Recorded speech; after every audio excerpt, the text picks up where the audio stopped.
Kejaksaan Agung bisa jadi bakalan menjadi senjata ampuh baru dari Pak Prabowo. Dia bakalan jadi senjata ampuh baru dari Presiden Prabowo.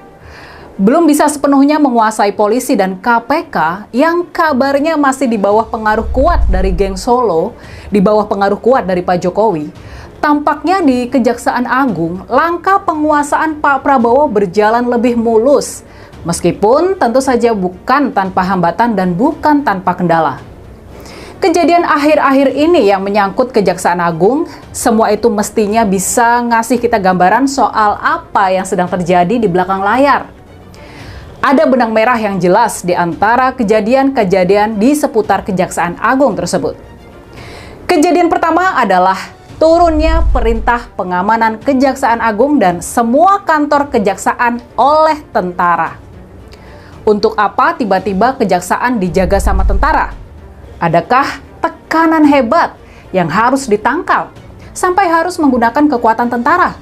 Lalu kemudian muncul bocoran keterlibatan loyalis dari Pak Jokowi, yakni Pak Budi Ari, Ketua Umum Kelompok Relawan Projo, dalam kasus suap judi online. Bocoran ini keluar ketika yang bersangkutan sedang bertugas ke luar negeri, ketika Pak Budi Ari sedang bertugas ke Vatikan. Pak Budi Ari yang sebelumnya tampak bisa lolos dari jerat di kepolisian, ternyata peranannya dalam kasus perlindungan judi online disebutkan dalam dakwaan perkara yang dirancang oleh para jaksa dari Kejaksaan Agung. Nah, ini menarik kan? Walau lolos di kepolisian, ternyata dia masih bisa terjerat di kejaksaan.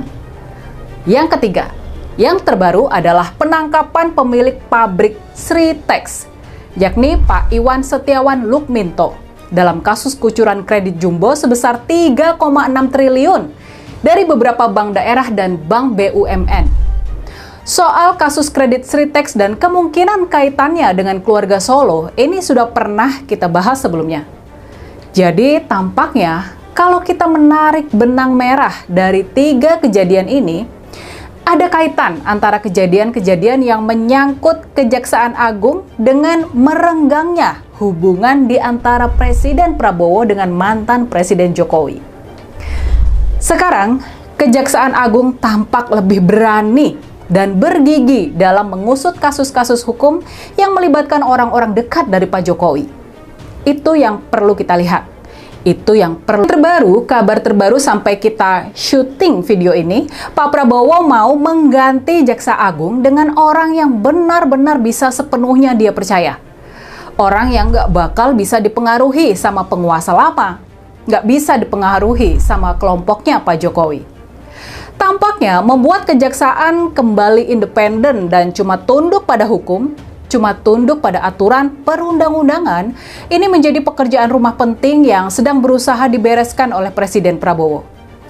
Pengerahan pasukan TNI buat menjaga kejaksaan-kejaksaan, terutama Kejaksaan Agung, rasa-rasanya adalah kaitan dengan upaya melindungi para jaksa dari tekanan-tekanan pihak luar.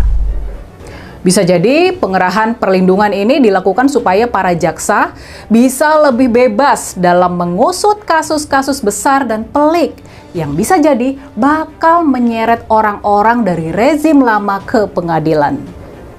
Pengusutan kasus suap perlindungan judi online mungkin bisa jadi contoh nyata tentang tarik-tarikan kasus hukum yang sedang terjadi.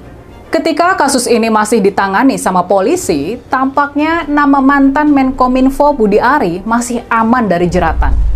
Dia memang pernah dipanggil Bareskrim buat menjadi saksi dalam kasus ini. Namun kemudian penanganan kasus ini tampak meredup.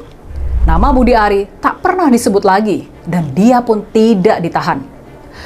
Tapi yang kemudian mengejutkan kita semua, tanpa diketahui publik ternyata proses penyidikan lanjutan di Kejaksaan Agung selesai dan kasus ini pun sudah dilampahkan ke pengadilan. Tidak ada media yang memberitakan persidangan kasus ini. Lalu muncullah bocoran dari dakwaan yang diajukan para jaksa terhadap para pelaku kejahatan perlindungan situs judi online itu. Di situ ada nama Pak Budi Ari disebut berkali-kali dan bahkan disebutkan juga kalau orang dekat dari Pak Jokowi itu mendapat jatah sampai 50% dari setoran ilegal para pengelola judi online. Serangan kilat dari Kejaksaan Agung ini sudah pasti mengejutkan banyak pihak. Mungkin termasuk Pak Budi Ari sendiri dan juga Pak Jokowi di Solo. Tampaknya Pak Budi Ari sudah tidak bisa lagi dilindungi dari kasus hukum yang menjeratnya. Kasus yang tampaknya bakal lebih mengkhawatirkan keluarga Solo adalah pengungkapan kasus kredit macet kepada pabrik tekstil Sritex yang sudah bangkrut itu. Kasus ini melibatkan 3 bank daerah dan 1 bank BUMN. Ada Bank BJB, Bank Jateng, Bank DKI, dan juga Bank BNI. Sebagaimana yang sudah pernah kita bahas sebelumnya, yang tampaknya jadi salah satu bahan penyelidikan lebih lanjut dari para jaksa adalah adanya selisih antara dana yang disebutkan sudah dikucurkan oleh bank-bank BUMD dengan dana yang diakui sudah diterima oleh Sritex. Jumlah selisihnya sangat fantastis, yakni mencapai 170 miliar rupiah. Di Bank BJB misalnya, menurut catatan bank yang sudah diaudit oleh BPK, oleh Badan Pemeriksa Keuangan, besar kredit yang dikucurkan sebesar sekitar 670 miliar. Tapinya di pembukuan Sritex, di laporan keuangan Sritex, besar kredit dari Bank BJB ternyata cuma tercatat sebesar 593 miliar. Jadi ada selisih 77 miliar di antara pencatatan di Bank BJB dan pencatatan di Sritex. Di Bank Jateng, menurut pencatatan bank, kredit Sritex senilai sekitar 500 miliar. Namun, di catatan Sritex angkanya cuma 430 miliar. Di sini ada selisih 70 miliar. Buat Bank DKI, kredit yang diberikan menurut catatan bank sebesar 185 miliar. Tapi di pembukuan Sritex besarnya konon cuma 162 miliar. Jadi, di sini juga ada selisih yang besarnya sekitar 23 miliar. Jadi kalau di total dari 3 bank daerah tersebut, selisih kucuran kredit yang hilang mencapai 170 miliar. Ini adalah angka komisi yang sangat fantastis. Pertanyaannya, kemana uang selisih itu dialirkan atau disetorkan? Benarkah uang ini mengalir ke keluarga penguasa lama? Penangkapan pemilik pabrik Sritex, yakni Pak Iwan Setiawan Lukminto oleh Kejaksaan Agung menjadi babak penting dalam pengungkapan kasus kredit macet Sritex ini. Apakah para saksi bakal bernyanyi kemana saja dana 170 miliar rupiah tadi disalurkan? Pastinya kita bakal menunggu sejauh mana pihak Kejaksaan Agung sanggup dan berani dalam membongkar habis. Ya, halo teman-teman, kembali bersama saya di channel ini. Salam inspirasi, salam NKRI, harga mati.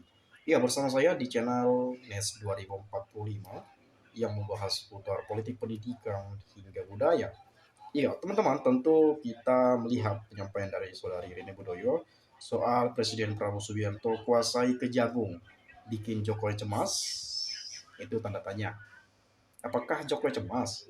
Saya rasa ya yang nggak tahu juga sih. Tapi baru-baru ini memang terindikasi kuat ada Budi Ari menerima 50% ya dari jatah judol ya. Ini nggak tahu, udah besar banget lah itu ya, 60%. Dan mengalir kemana saja tuh. Dan kemudian kasus-kasus besar lainnya mungkin ya akan terbongkar kalau Budi Ari ya diproses secara hukum. Tapi ya kita nggak tahu siapa saja yang terlibat nanti ya. Kemudian memang ya kerap sekali teman-teman kita mendengar bahwa banyak sekali sebetulnya kasus Pak Jokowi tetapi yang sampai saat ini tidak tersentuh hukum. Nah, saya nggak tahu benar atau tidaknya gitu ya. Dan ini masih proses ijazah palsu. saya nggak tahu sampai kapan ini ya. Tapi saya tidak terlalu panjang lebar lah ke sana teman-teman. Tapi saya akan coba mengulas komentar teman-teman kita saja. Saya akan tanggapi dan kita akan diskusikan bersama. Maju terus Pak Prabowo demi rakyatmu dan Indonesia sejahtera. Jangan mau diadu domba sebelah. Ya. Mantan Ayu Kejaksaan Agung pegang amanah rakyat, periksa siapapun para pejabat yang jahat. Saya tak yakin dengan jurus Prabowo. gampang ingin melemahkan Jokowi, perintahkan Kopassus untuk mengkarantinakan Jokowi pasti jos. Kalau Prabowo dapat membantai C. Raja Dusta dan antek-antek titipan C. Mulyono, bubarkan MPR, DPR, para pelindung C. Raja Dusta, ya saya Ainul yakin Indonesia berjaya menjadi aman, makmur, devisa meningkat, ya rupiah gitu ya, minimal satu jajar dengan ringgit. Sebaliknya kalau masih sujud di kaki si Raja Dusta, jangan harap sekalipun 3 periode Indonesia gulung tikar. Masalahnya Pak Wo punya utang budi sama Pak Jokowi. Ayo Pak Wo berantas korupsi, nggak usah sungkan dan nggak usah jauh-jauh ke Antartika. Di sebelah sampean bonyok koruptor ya banyak sekali. Berbicara soal koruptor di Indonesia tentu kita nggak heran lagi karena saking banyaknya, banyak sekali ya, banyak sekali. Kita berharap bagaimana pemerintahan ini tentu Presiden Prabowo Subianto dengan berbagai aparatur negara yang lainnya bisa memberantas soal kasus korupsi, judi online, narkoba, dan tindakan-tindakan kejahatan yang lainnya yang memang harus betul-betul diberantas sampai tuntas, gitu ya. Kemudian kalau presiden berani bongkar Jokowi dengan antek-anteknya, akan jadi presiden terbaik dari semua presiden RI yang pernah ada. Apalagi kalau berani turunkan Gibran, akan lebih populer dari 1998, MPR ditunggu aksinya. Nah ini kan ada tuntutan dari banyak pihak ya, terkait penggantian wakil presiden ya, tentu ya memang tidak semudah itu, tetapi bukan tidak bisa terjadi karena sudah ada contoh-contoh yang lainnya gitu ya. Nah, kemudian kita lihat berantas akar-akarnya pernah apa nih, ternak Mulyono jangan kasih celah sejengkal pun, jika bersih rakyat bisa makmur ya. Seluruh warga Indonesia mari berdoa semoga presiden kita Pak Prabowo bisa membekuk mantan presiden ijazah palsu. Jangan suka mengadu domba, jangan suka memperkeruh ke suasana yang belum tentu benar atau salah. Dalam pengungkapan kasus ini mestinya media terus-menerus viralin biar banyak masyarakat yang tahu ya. Ini kita lagi suarakan teman-teman. Rini bodoh, adu domba ala Gerwani terhadap Jokowi dan Prabowo. Padahal gerakan Prabowo meringkus koruptor itu sudah dirundingkan Jokowi plus Prabowo saat akhir kekuasaan Jokowi sebagai estafet yang indah. Ada yang mengatakan bahwa Pak Jokowi yang kasih tahu, Pak Prabowo yang eksekusi, karena banyak isu yang beredar karena Pak Prabowo itu ketua partai jadi nggak bisa disetir sama sekali, berbeda dengan Pak Jokowi ketika masih sebagai kader partai gitu ya. Kemudian alhamdulillah mulai ada pencerahan, semoga uang negara bisa dikembalikan dan koruptornya dihukum jangan pandang bulu. Kembalikan uang rakyat buat kesehatan gratis, sekolah gratis, semua rakyat Indonesia harusnya sejahtera.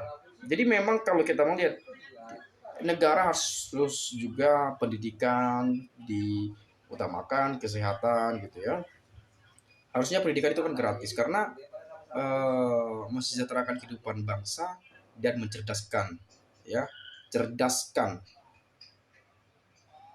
Ya harusnya kalau bisa sekolah gratis sebetulnya dan kesehatan gitu ya. Nah yang terakhir saya lihat, tolong Pak Prabowo berantas korupsi. Bila uang negara dikorupsi oleh oknum-oknum biadab, negara kita rusak dan rakyat menderita. Pak Prabowo harus tegas demi negara kita maju terus dan rakyat sejahtera. Mungkin teman-teman punya pendapat lain, boleh silakan sampaikan komentar Anda di video ini. Dari saya itu saja, terima kasih, salam, dan sampai jumpa.